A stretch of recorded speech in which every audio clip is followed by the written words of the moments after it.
homes and buildings, and that can create the kind of installation jobs and weatherization jobs that we need right here in Massachusetts.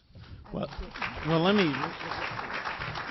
me just say that competition is something that I believe in all of our markets. That's why I started out my career in the antitrust division at the Justice Department.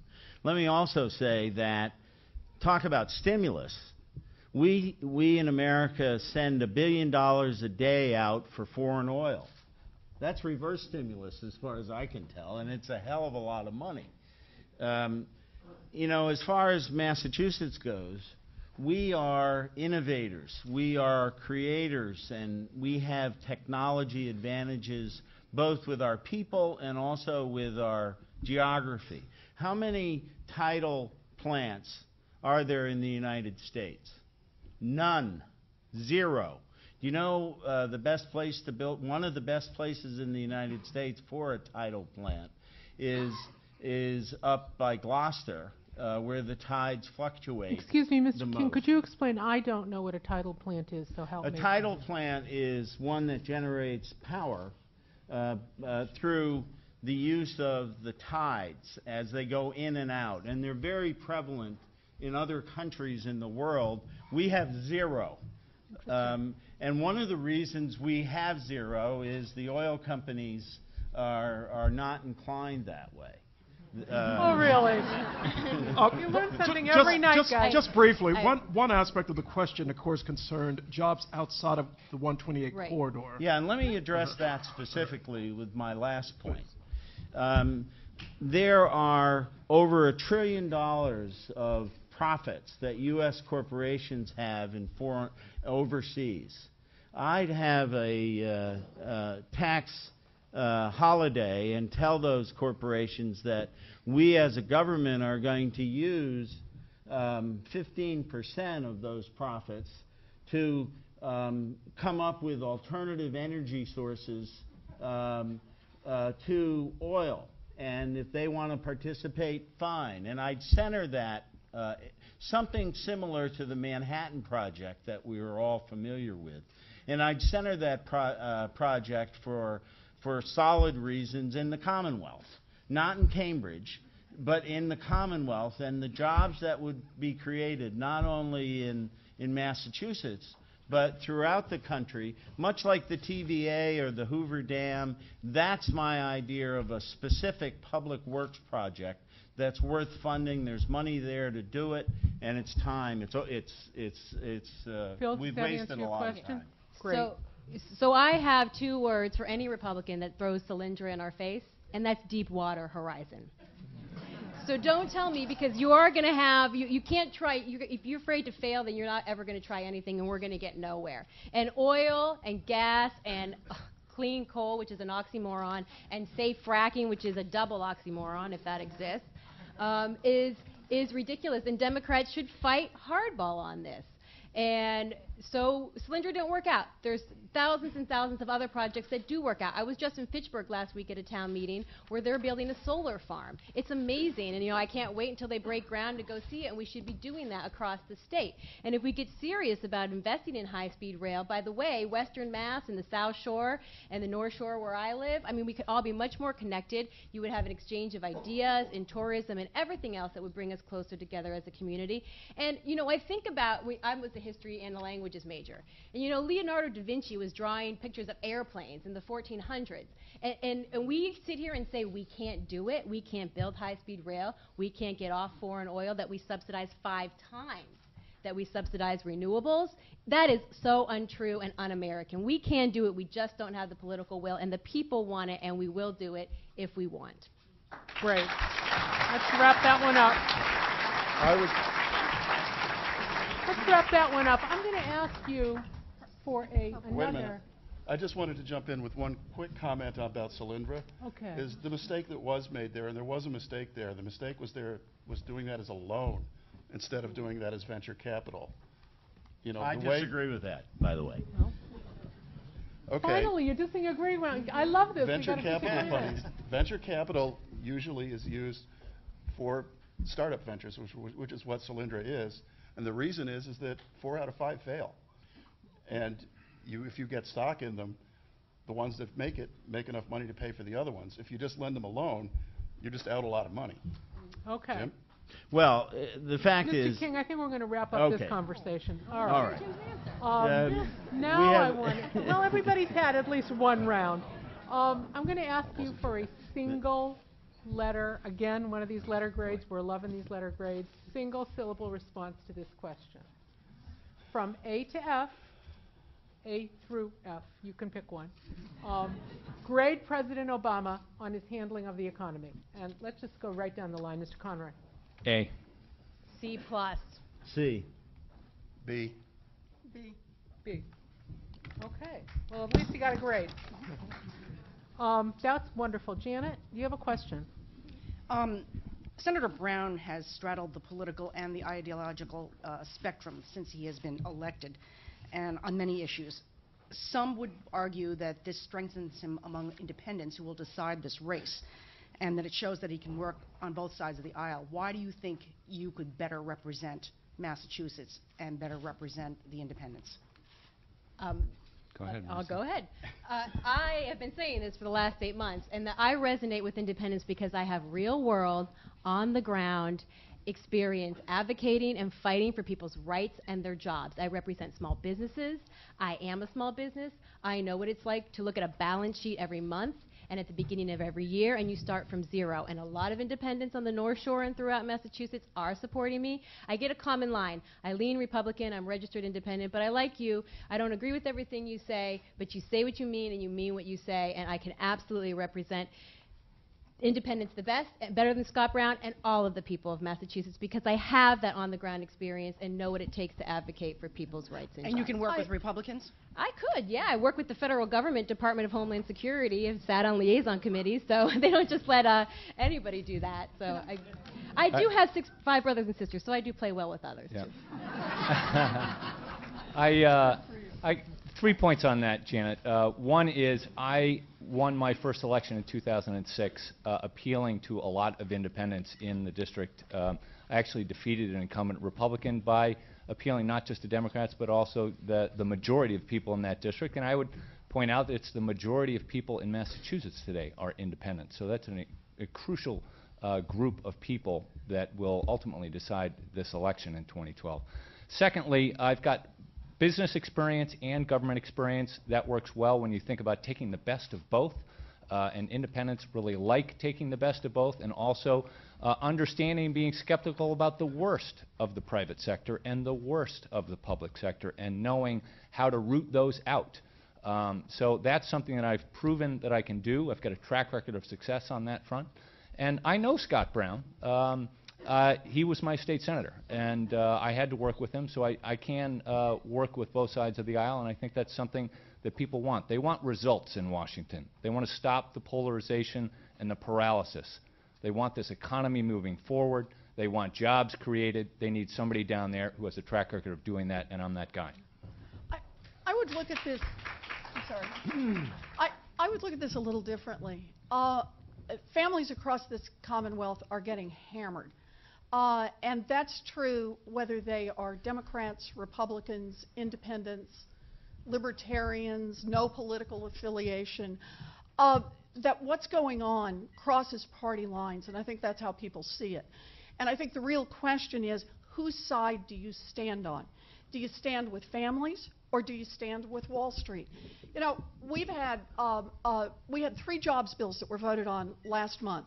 The first one would have supported 22,000 jobs here in the Commonwealth, and it would have been paid for by a small increase in taxes on those making more than $1 million. Scott Brown and every other Republican voted against it.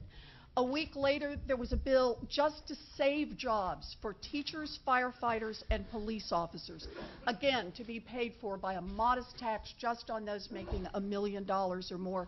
Scott Brown and every other Republican voted against it.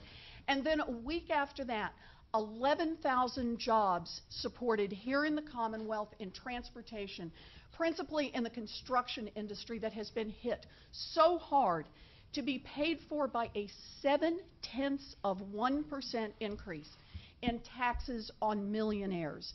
And Scott Brown and every other Republican voted against it. I think on economic issues, the question is not what party you belong to. I think the question is, who do you stand up for, Wall Street or families?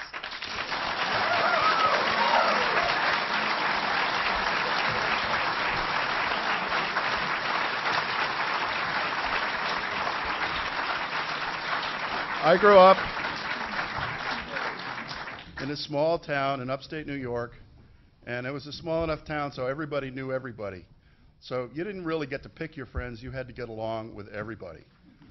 And you can see that in my economic proposals. For example, one of my proposals for fixing the economy is to reduce or even eliminate, in some cases, long-term capital gains taxes on initial public offerings in American companies. An initial public offering is something that the stock that the company sells directly to the public, and it raised money for the company to build a new company or to build a new factory. So that's basically putting private stimulus money into the economy. That's something that even Republicans will like. Well, let me mention experience here. I've run a law firm for more than 30 years.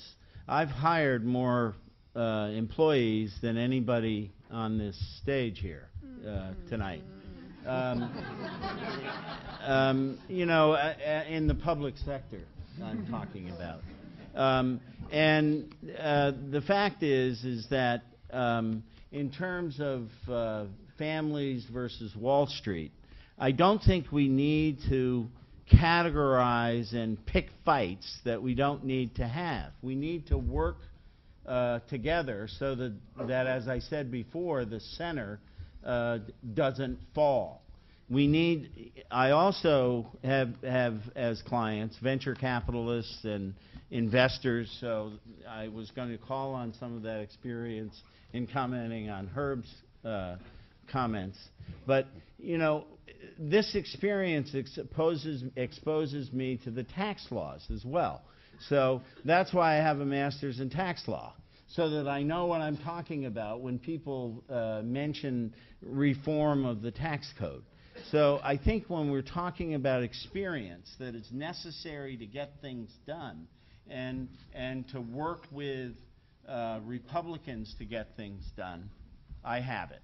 Now, in terms of Senator Brown, just let me mention quickly, I couldn't agree more. You know, on the jobs bill, it just doesn't make any sense. You know, I'll give him the $500 that it would cost a millionaire to pay an additional tax. That's why he opposed, that's what his comment was on why he opposed the jobs bill, because it would increase taxes on people making more than $1 million.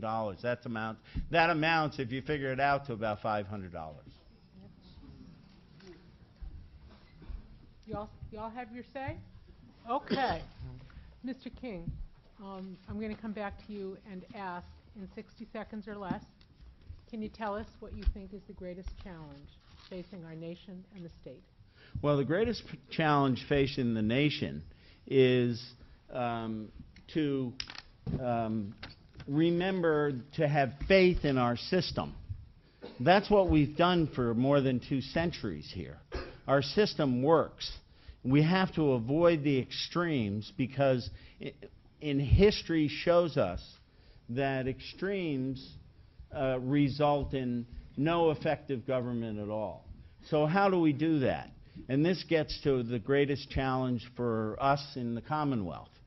We in the Commonwealth have led the nation since its beginning, and we've led it with innovative thoughts, with our political leadership.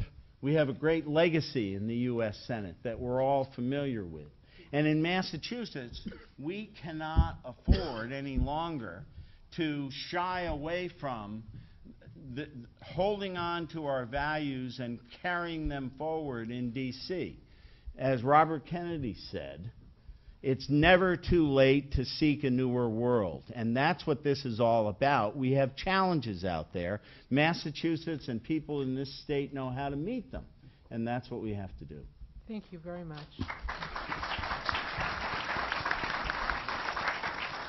Okay, now for something completely different. We're going to do a lightning Jeopardy round with you guys. I'm going to ask you a specific trivia question to test your knowledge of our great Commonwealth. If you can't answer, the person sitting next to you gets a shot, and so on down the line till we get the right answer, and I'll come back to the second person. So, Mr. Conroy, you're right here next to me. You get the first question.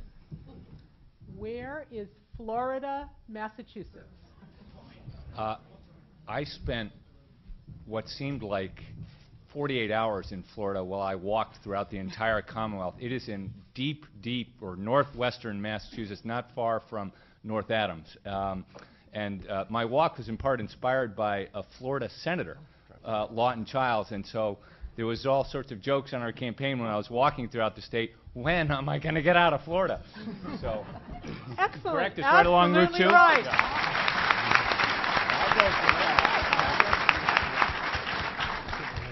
Okay, Mr. Franco, yours. And they don't spell it the way they do down south with the UH. Florida. Mr. Franco, name the highest point in the state, specifically. Yeah, I'm not going to know that. It's in the Berkshires. Mr. King. It's before the Berkshires, actually. It's right along the Mass Pike, and it's the highest point. I need the name. I need the name. Between there and South Dakota. Okay. Mr. Robinson. Ooh. I know somebody who used to live there, but I'm spacing on the name. Okay. Bzz. You got it, Ms. Warren. Mount Greylock? That's it. That's it. Way to go. Okay, Mr. King. Yes. Your turn.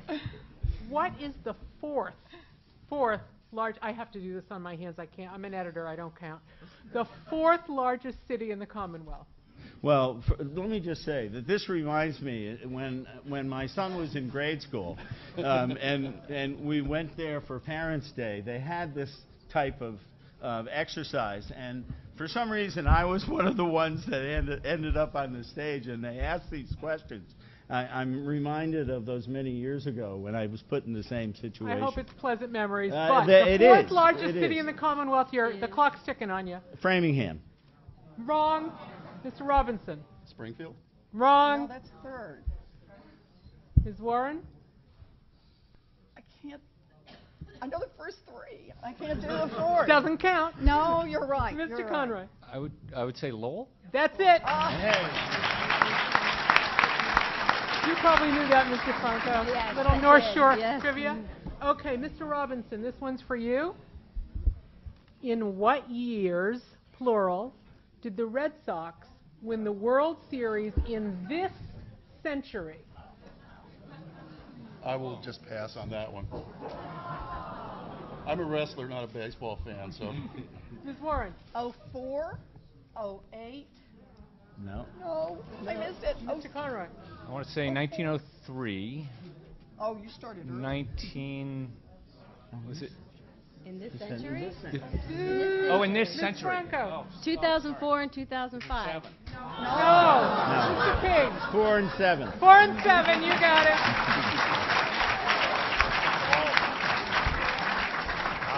I was obviously thinking of all of them. All of them, and they're all very sweet memories, I know. Ms. Warren, this one, our last question. According to the 2010 census, what is the third most spoken language in Massachusetts? We're assuming English is one. I will just get that clear. So what is the third most spoken language? Portuguese? Yes, it is. Yeah.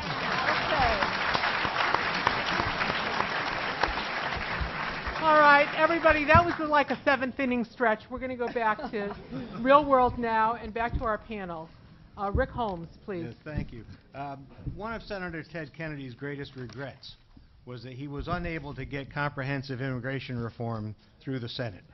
What deal would you be willing to accept in order to achieve that goal? I can Does talk. everybody else want to go first? Sure, I can. Yeah, you know a lot, Marisa, about immigration. When I worked in the Congress, there were 3 pillars of immigration reform that actually worked and got passed in 1986. The first pillar was a humane and appropriate way of dealing with the people who are in the United States right now, whether they undocumented. The second pillar was enforcing our borders better with primarily more resources in that. And the third was cracking down on businesses that were luring undocumented people into the United States and hiring them and not treating them properly, not paying them adequate wages, not offering them workers' compensation, not paying unemployment insurance on them. Those are the three pillars that I think we need to restore. Senator Kennedy was part of that enormous effort, and I think we need to get back to those three principles. Actually,